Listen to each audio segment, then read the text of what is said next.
টটেনহামকে 5-1 গোলে উড়িয়ে 4 ম্যাচ হাতে রেখে ইংলিশ প্রিমিয়ার লিগের শিরোপা নিশ্চিত করল লিভারপুল। আর এই জয়ে তারা ছুঁয়ে ফেলল ম্যানচেস্টার ইউনাইটেডের 20তম লিগ শিরোপা জয়ের record. Walton Washing Machine. Simplifying life with hassle-free washing. লিভারপুলের জন্য দিনটি স্বপ্নের মতো। 5 বছর আগে জাদুকর ইয়র্গন ক্লপের হাত ধরে প্রায় 30 বছরের খরা কাটায় অলরেডরা। তবে করোনা মহামারীর কারণে সেবার উদযাপনটা সারতে পারেনি তারা। তবে এবার আর কোনো বাধা নেই। আর্নি স্লটের উত্তরসূরিদের কল্যাণে লাল সমুদ্রের ঢেউয়ে পরিণত হলো এনফিল্ডের ময়দান।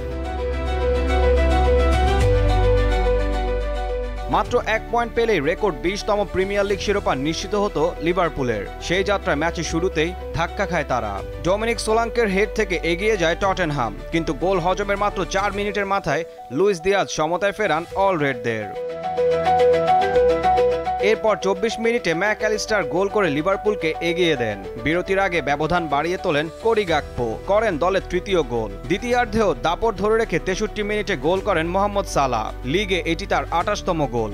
শীর্ষ গোলদাতার আসনে নিজের অবস্থান আরও দৃঢ় করলেন তিনি। একই সঙ্গে 185 গোল করে প্রিমিয়ার লিগের সর্বকালের শীর্ষ গোলদাতাদের তালিকায় 5ম স্থানে উঠে এলেন এই মিশরীয় তারকা।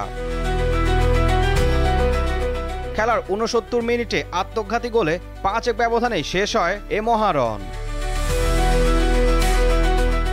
ঈশান হাসান, দীপ্ত স্পোর্টস।